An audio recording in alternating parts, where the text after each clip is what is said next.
Hi, well, it is good to be with you. I hope your day is going well. Here in Minnesota right now, it is extremely cold. As I was driving to work this morning, it was about 12 below with a wind chill of 26 below, not to give you a whole weather report. So we're going through our typical mid-January kind of freeze out, and you just pull out all the clothes and make do. There's not much else you can do at this point, although a lot of people at this time of the year in Minnesota use it as an opportunity to head to places south. But nonetheless, we continue persevering and moving through our readings, and I don't know about you, but over the last few days as I've been reading again through the Psalms and into Ezekiel and also into Romans, a number of things came to mind, and I'll tell you one in particular in a minute, but I look back to some of the days and we see that one of the things Paul reminds us is that we are not to walk according to the flesh, but we walk according to the Spirit. Christ is in us. The Spirit dwells in us. We cry, Abba, Father, and we do that by the power of God's Spirit living in us because it is God we look to. And in the midst of that, and as we remind ourselves that every day, we still come to realize that even as we get this marvelous picture in Ezekiel of the Lord's temple and how glorious it is and how we need to approach God and how wonderful He is and how He shows no favorites and how He'll take care of those who trust in Him and He will not let the evil sneak in.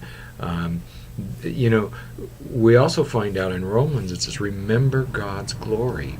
And I think that's crucial here. And as we go through this, we're taught that all the time. We're taught to remember our God is a great God.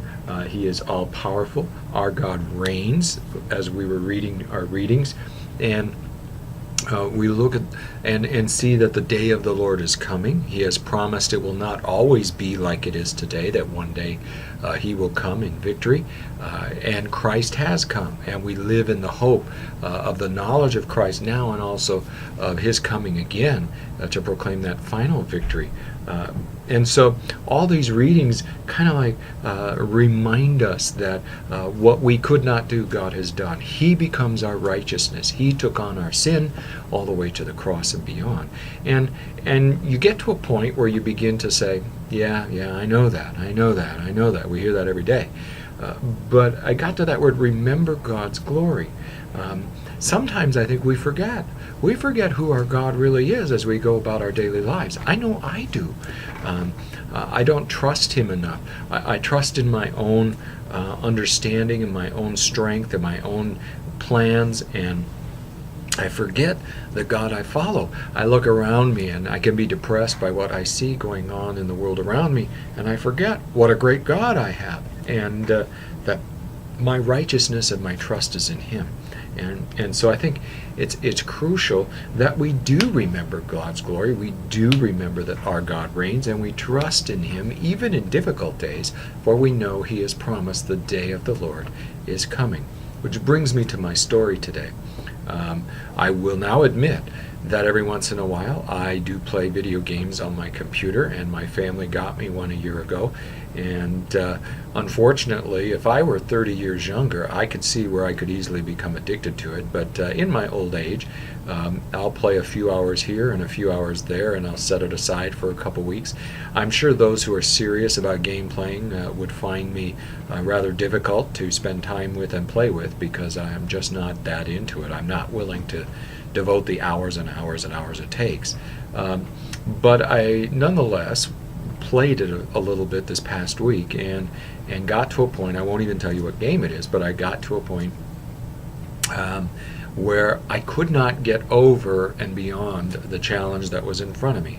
And I tried for hours and hours and hours, and I got frustrated and thought, okay, I'm clearly not meant to do this yet. I need to go back and do something else. Finally, I decided, well, I'm going to go online to one of those websites that tells you how to do it. And so I went online there, and as I was reading specifically, all of a sudden it occurred to me, wait a minute, I have that weapon, I have that tool, I can do this. Duh, it was with me all the time. I just had forgotten that I had that skill. And that got me back to thinking, how many times do I go through my day and forget whose I belong to, whose I am, and I am His, and therefore in Him all glory, all power is manifest, and Christ in me allows me to overcome anything that goes on around me. And so I think those words today, remember God's glory, are really important. And they're especially important when I looked in yesterday's reading on the 21st in Romans, where Paul says faith is expressed inwardly and outwardly. It was that passage where you believe in your heart and you confess with your mouth that Jesus is Lord.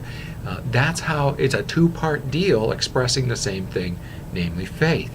And in order to do that, we must remember, so that not only do we express our faith inwardly, but then in the way we live outwardly as well. And when we do that, we overcome the evil in the world and we draw others into a relationship with Christ. Remember God today. Don't forget. Trust in Him.